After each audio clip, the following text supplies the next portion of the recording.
आज हिंदुस्तान है, ये शौर्य है, बलिदान है, ये त्याग हिंदुस्तान है। संपूर्ण चराचर जगत को अपने ज्ञान रूपी प्रकाश से प्रकाशमान करने वाली ज्ञान की अधिष्ठात्री देवी मां सरस्वती, आदरणीय एडिशनल साहब, आदरणीय सीओ सर, आदरणीय एसडीआई सर और यहाँ पर उपस्थित समस्त सम्मानित मेरे अनुज वाग्रे बंधुओं, मैं अखिल प्रताप सिंह, टोली संख्या 5, चैट क्रमांक 129, आज आप सभी के समक्ष अपने विचारों को अभिव्यक्त करने के लिए उपस्थित हुआ हूं। महोदय, जो आज का मेरा विषय है वह ऐसा विषय है कि जिसके ऊपर बोला जाना आवश्यक है और वह हमारे युवाओं के लिए प्रेरणा का स्रोत है। क्योंकि महोदय, किसी भी देश का विकास इस बात पर निर्भर करता है कि वहां के युवा कितने जागृत हैं और कितने जागरूक हैं। महोदय, आज का मेरा विषय है युवा शक्ति, यानी जो भारतीय युवा शक्ति है उसके नेतृत्व में सतत विकास, जो भविष्य के लिए अग्रसित है। महोदय, इस युवा शक्ति का जो विकास जो भविष्य के लिए अग्रसित है उसकी परिकल्पना उस वट वृक्ष के समान है जिसकी जड़ें हमारी पुरातन संस्कृति हो, जिसका तना हमारे लोकतांत्रिक मूल्य हो, जिसकी शाखाएं हो सबका साथ, सबका विकास, सबका विश्वास, जिसकी पत्तियां हो युवा शक्ति, जिसे सींचे हम अपने परिश्रम से और फलस्वरूप हमें प्राप्त हो विकसित विश्वगुरु भारत।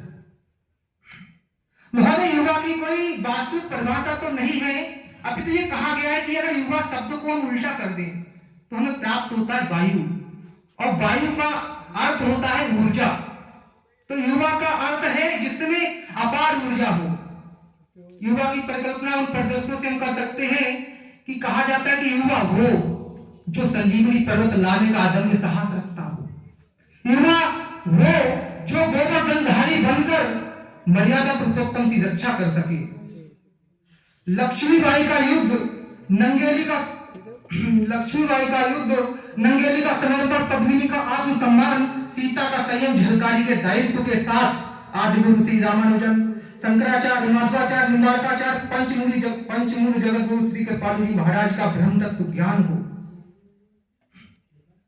सर्वे भवन्तु सुखिनः, सर्वे सन्तु निरामया को परिचित उदाहरण तय करे, फिर चाहे वह श्रीलंका में आपातकाल हो, बाढ़ग्रस्त नेपाल हो, अफगानिस्तान में अकाल हो, तुर्की का भूकंप विकराल हो या कोरोना में हाहाकार हो, हम युवाओं को आजादी में अपना योगदान देने का सौभाग्य प्राप्त नहीं हुआ। परंतु आज आवश्यकता है अपनी शक्ति को पहचान प्रधानमंत्री जी के कुशल नेतृत्व में इस प्रज्वलित अग्नि में अपनी आहुति समर्पित करने की। क्योंकि हमारे प्रयासों स्वामी विवेकानंद जी कहते थे कि यदि मुझे 100 ऊर्जावान युवा दे दिए जाएं तो मैं इस देश की दिशा व दशा दोनों बदल सकता हूं। फिर हम तो 60 करोड़ युवा हैं, बस हमें आवश्यकता है ऐसे वरिष्ठ जनों की जो जामवंत का काम करें और हमसे कह सके कि कबन सो काज कठिन जग माही, जो नहीं होत तात तुम पाही।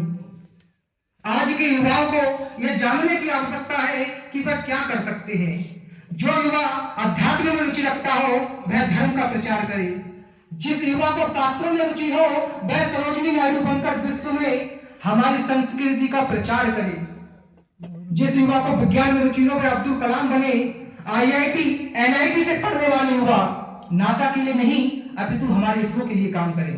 हम क्रिकेट, वॉलीबॉल, फुटबॉल, कबड्डी खेले तो भारत के लिए खेले।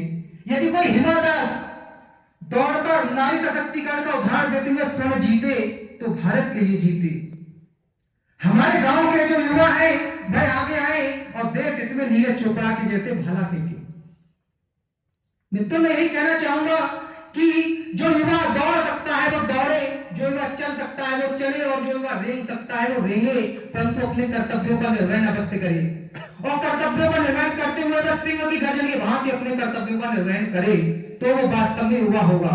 अंत में मैं युवाओं का आह्वान करते हुए कहूंगा, उठो जवान देश की वसुंधरा पुकारती, उठो जवान देश की वसुंधरा पुकारती, देश है पुकारती न भारती।